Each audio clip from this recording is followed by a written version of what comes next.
Target ang mga masiselang isyu ng lipunan na sangkot ang ilang mga ahensya ng gobyerno at mga personalidad. Hihimayin ang iba't ibang mga isyu, balita at usapin.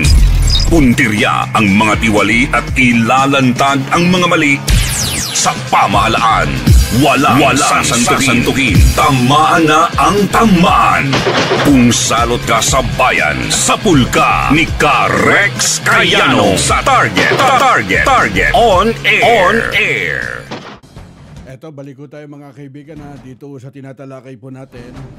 At kanina sinisikap po natin makausap yung tagapagsalita po ng DOJ na si DOJ Spokesperson Assistant Secretary Miko Clavano. May kaugnay po dun sa kinumpirma po ng DOJ na alam na daw po nila kung saan nagtatago si dating Bureau of Correction, Bucor Chief General Bantaga. Ang aming text line na 0927-861-1921 Siguro mamaya po natin balikan yung pagtalakay dyan po sa Department of Justice. Eto, maki-update muna tayo sa lalawigan po ng Bulacan. Di ba't kamakailan naglunsad po dyan yung bagong Pilipinas Caravan sa pangunguna ni First Lady Lisa Araneta Marcos. Dumako nga tayo sa lalawigan po ng Bulacan.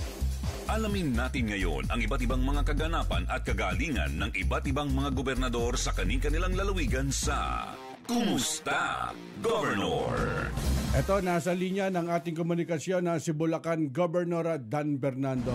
Governor Dan, magandang hapon po. Yes, Rex, magandang hapon. Magandang hapon, Rex. At magandang hapon sa iyong mga tagapakinig. Okay, salamat po, Governor Dan. Tayo napapakinggan po sa Target on Air. Gov, tama po ba yung tinuran po namin? At nagsagawa po ng turnover ceremony ang bagong Pilipinas Mobile Clinic sa 7 province po ng Central Luzon. Kumbaga, siyempre kasama po dyan ng Bulacan na Governor. Yes, Rex. Nung isang araw ay nag-turnover ng turnover ceremony ang ating First Lady Luisa Araneta Marcos.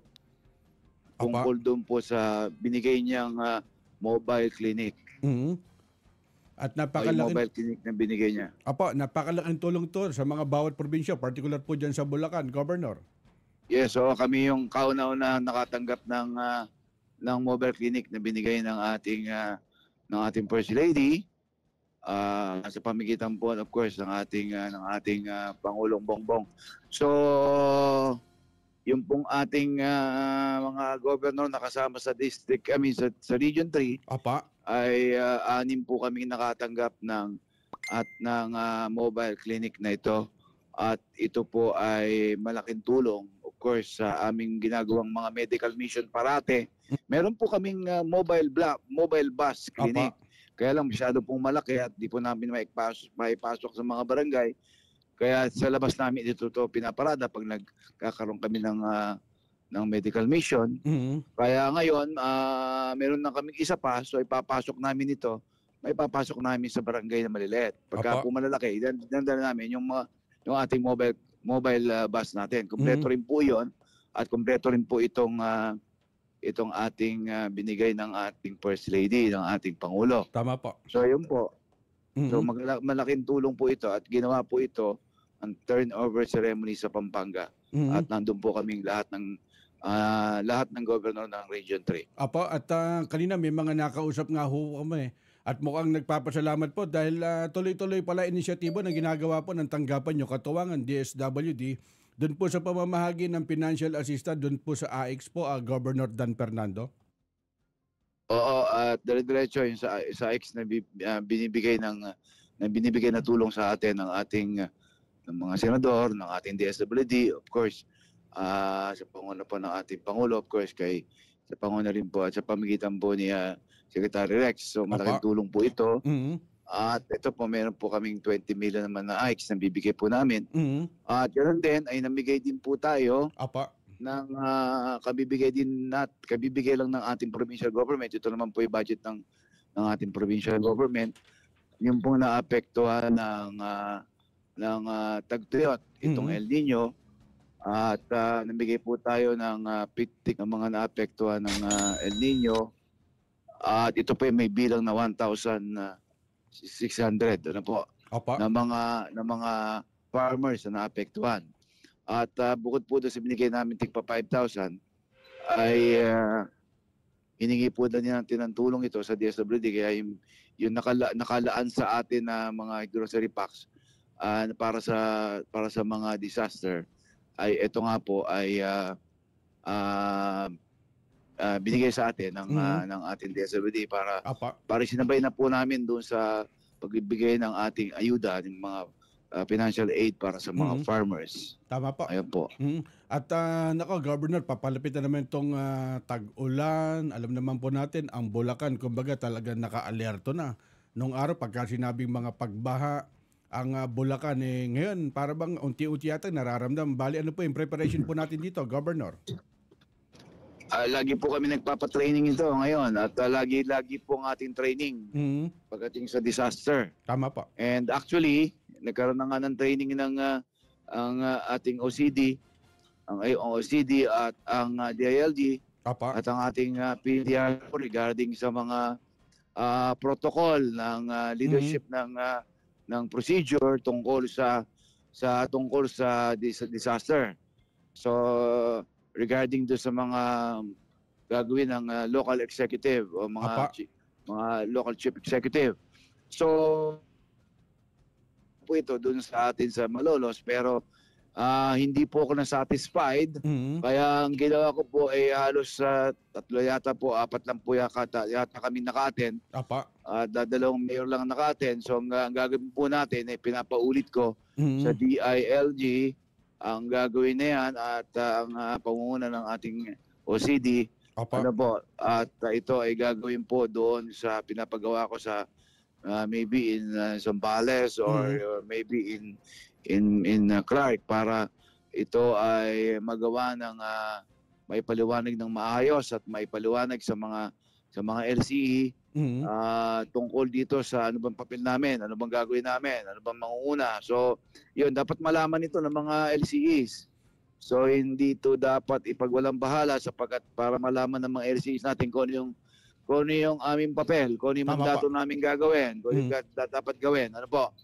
Pagdating sa disaster, sa mga kalamidad na mangyayari. So, yun, kailangan may alam lahat. Iba na po yung may alam. Ano po? At nasasaksiyan ko naman sa inyong social media vlog, talagang aware po sa disaster ang province po ng Bulacan. Sa pangunguna niyo po, Governor. Yes, so po. At nagpapasalamat tayo, of course, sa suporta ng ating mga local disasters, ng ating mga munisipyo. Para matugunan yung mga pangangailangan natin pagdating sa training. At lagi-lagi po tayo nagte-training dyan, Rex, para hindi nila makalimutan. Ang provincial government ay lagi may pondo po tayo dyan sa mga training para lagi po para hindi po nila makalimutan yung mga dapat gawin pagdating po ng mga sakunang nag-aabang sa atin. Yung po yung kung sakas dapat ay yun po ang dapat natin gawin. At Governor, may mga nakakausap po kami at dati meron kayong People's Day na pinupunta na inyong kababayan dyan sa inyong tanggapan. Mukhang ginagawa nyo kayo na mismo nagdo-door to door para puntahan at alamin kung ano yung problema nila. Kumbaga, mabilisan, masolusyonan agad, Governor. Yeah, bukod po dun sa ating People's Day every Monday, ngayon po Monday, People's Day po natin, at nanggaling lang po ako sa Pampanga at nakipag-meeting ako kay DPWH sa Regional Director tungkol dito sa gagawin naming daan, na hinihiling namin daan na project ng ating BDA, the Bulacan Development Authority. Yung itong mega city. So yun po, nag-request kami ng dapat anong budget para doon sa daan. So okay naman po, napag-usapan namin kanina.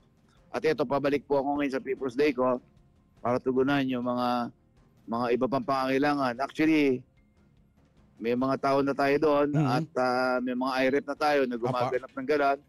Lagi-lagi po yan. At nabanggit nyo at Governor tungkol dun sa public works. Kamusta po yung farm to market road? Alam naman po natin na napakalaking tulong to sa pag-unlad. Kumbaga, mapabilis ang ekonomiya. Regarding po dun sa farm to market road, kamusta na po dyan sa Bulacan? Well, tuloy-tuloy naman po yung ating mga infra project. Apa. Yung mga request ng ating mga barangay tungkol sa mga roads at kasama rito ang farm market ay tuloy naman po na ibibigay natin. Napakarami po kasi mga nagre-request dyan, iba-iba. Merong multipurpose, merong building ng mga, of course, sa mga eskwelahan, nandiyan na yan, sa SEPIAN.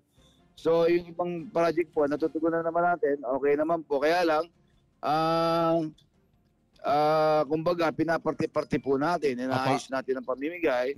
Dahil kung nagkaroon ka na ng isang project sa isang taon, ibigyan naman po yung ibang lugar, o ibang barangay na kailangan din ng mga proyektong yan. At tungkol po sa ating, babalik po tayo sa ating People's Day, well, bukod pa po yung ating damayan sa barangay at damayang Filipino movement na binababa natin sa bawat barangay. Tama po.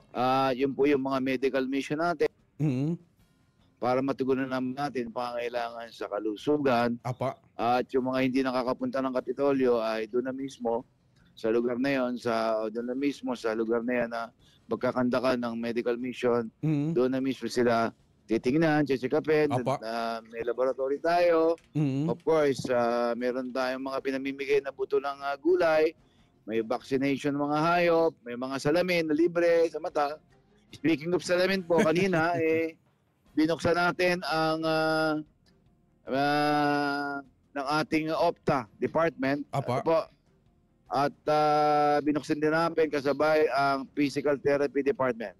Ayan po yan. So meron na tayong ophthalmology department at physical therapy department. Ayan po yan. Napaka-loaded ng inyong ginagawa dyan sa Bulacan Province. At siguro, Governor, di na ho namin ganong aabalayan. Mensahe po sa publiko, particular po dyan sa mga kababayan po natin sa Bulacan. So sige po. So magandang hapon ulit sa inyong lahat at mga Bulakenyo. Ay marami po tayong proyekto at kanina binuksan natin ang visual science and OPTA department, ang physical therapy department. Ito po yung malaking tulong sa ating mga kababayan, lalo po sa mga senior citizen. Meron na po itong surgery. Kumpleto po tayo ngayon. Sa ating OPTA, pwede na po itong magpatingin lahat. May mga katarata.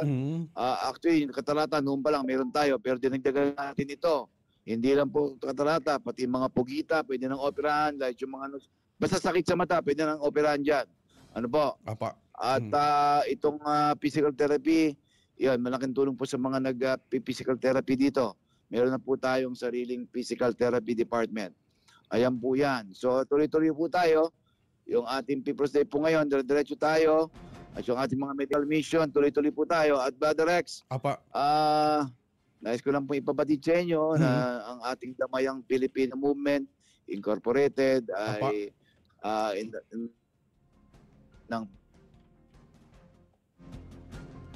so sana po ay makasama namin kayo sa mga darating na araw.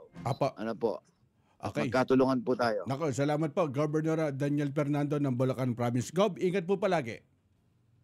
Yes, Brother Rex. Thank you. Ingat din. Alamin natin ngayon ang iba't ibang mga kaganapan at kagalingan ng iba't ibang mga gobernador sa kani-kanilang lalawigan sa Kumusta, Governor? Yan po ang tinig mga kaibigan ni Bulacan Governor Dan Fernando. Nako, ito napakarami po mga message. Sabi niya, Garex, dito po kami sa Malolo City, Bulacan. At kasama po kami din po sa nabigyan po ng scholarship program. Anong tanggapan po ni Governor, ha? Hindi, kasasabi lang po kanina ni Governor na napakalaki ng pondo. Particular po dyan sa educational assistant, lalo din sa pag-load ng pondo doon po sa AIX ng DSWD.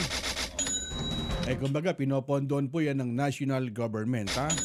Yung DSWD. Napakaswerte ng mga kababayan po natin dyan sa Bulacan Province. Bukod po dun sa Monday na People's Day at may ibang araw pa para in pronto, sabi nga house to house, pinupuntahan personal ni Governor Dan Fernando. Magbabalik po kami. Panatilihing masaya ang paglilibang. Magtakda na oras at limitahan ang gastos sa paglalaro. Huwag magsugal kung nalulungkot. Huwag hayaang makasira ng buhay at pamilya. Para sa impormasyon ukol sa responsible gaming, tumawag lamang sa hotline number 02-8404-0171 o bisitahin ang www.casinofilipino.ph. Isang mensahe mula sa PAGCOR. Gambling is for 21 years old and above only. Keep it fun. Game responsibly. Hindi umuurong sa pagtulong, kawang-gawa sa lahat sinusulong. PCSO, PCSO. Hindi umuurong sa pagtulong ang PCSO.